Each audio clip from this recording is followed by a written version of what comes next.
out your textbooks, first flight, page 46. We are going to learn poem 5, the ball poem by John Berryman. Please open textbook page 46. John Berryman was a famous American critic, poet, and author. His great works, The Dream Songs, a series of 385 poems, won him the Pulitzer Prize and the National Book Award. His poetry usually portrays a vast range of human emotions.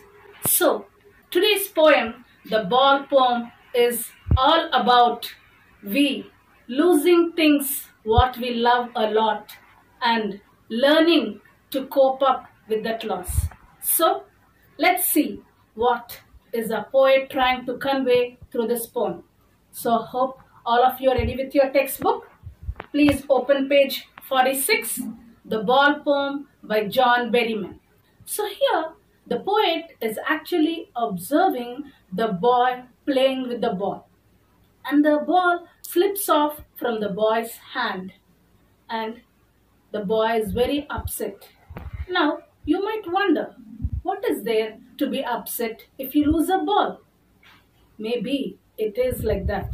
But let's see what he's trying to convey through this poem. Children, it's an 18-line poem and I'm going to explain to you, I'm going to read 4 lines and explain to you line-wise. Yes? What is the boy now who has lost his ball? Now, what is the boy going to do? The poet is asking us a question. He has lost his ball. What is he going to do? What is he to do? I saw it go. Here I is the poet. He says that he has seen the ball going. Where it was going? Merrily bouncing down the street and then merrily over. There it is in the water.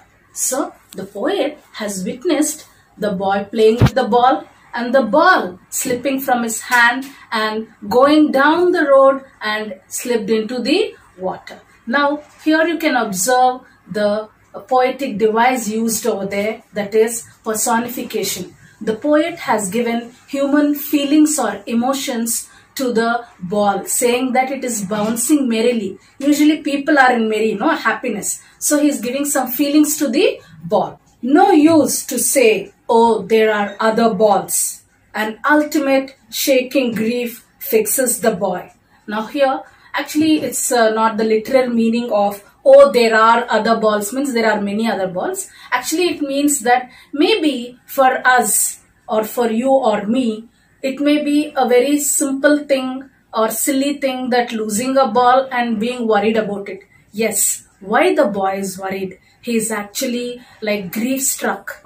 He is rigid, he's stiff, he's standing there stiff and staring that where his ball has disappeared to. Why is it so? Because he has some feelings or attachment with that ball. Maybe there are memories of his childhood attached when he was playing with that ball. Or maybe somebody would have gifted him the ball and he lost the ball. As he stands rigid, trembling, staring down, he was shivering and looking where the ball has slipped to. All his young days into the harbor where his ball went.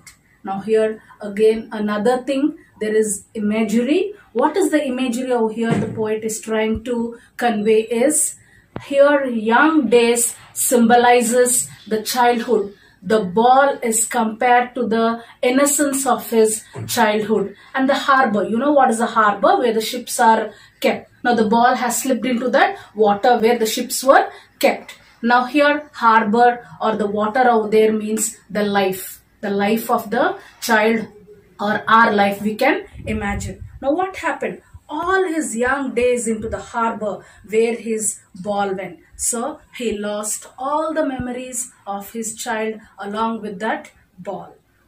I would not intrude on him.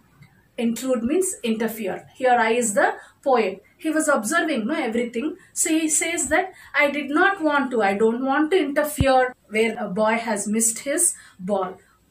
A dime, another ball is worthless. Now he senses his first responsibility in a world of possessions. So here a dime means a currency, and here actually it is US 10 cents. So he says, I can give him some money to buy another ball. But the poet feels that the boy should understand the sense of responsibility. Now here you might ask me, what is the sense of responsibility at that age? No, the boy knows that he was playing with the ball near the water, where there was water. So the poet feels that he might have been extra careful when he was playing with the ball. If it have been extra careful, the ball would have not slipped and fell into the water. So this is the first stage where the poet wants to convey that the boy should understand his sense of responsibility. Yes. In a world of possessions means here the whole world is only all about materialistic things. People are all worried about materialistic things. So here it actually means that people will take balls will be lost always, little boy, and no one buys a ball back. Now here people will take balls means here I told you, here the poet is symbolizing the ball to the boy's childhood. Now people will really, it may be anybody who in your childhood, they might ask you to do things which you do not like. And when you don't like and you do those things, you don't do with interest. Sometimes you're forced to do some things in childhood which you don't like. They rob you of your childhood. So he says, and money is external. He is learning well behind his desperate eyes the epistemology of loss. So here money is external, means money can buy only materialistic things. It can't buy human love, affection or bonding. It cannot buy those things. And now what the boy is, he's very desperate, means he is having some hope. Maybe he will find the ball, but he will not find it. So here the poet wants to convey that the boy is slowly getting used to what? The epistemology of loss, how to stand up, knowing what every man must one day know, and most know many days how to stand up. Epistemology, the meaning of epistemology is knowledge. And what is the boy trying to know? The knowledge of loss. He is trying to stand up. He is trying to face with courage that he has to overcome that feeling of that he has lost something, that is the ball in the poem. Actually here the poet is talking to us about two things. One literally is he is talking about the loss of the ball of the boy in his childhood, where he is so much attached or he has so many memories with the ball and they can't be retrieved. And metaphorically he is talking about the story of humankind. And what is the story of humankind is, we all lose things. It may be people, but what we should do, we should learn to stand up with courage. Life is full of sorrows or miseries sometimes, but not permanent. We need to live our life purposefully and fruitfully. That is what the poet has conveyed to us through this poem, as that is the reality of life. We need to stand up with courage when we face difficulties, sorrows or miseries in life.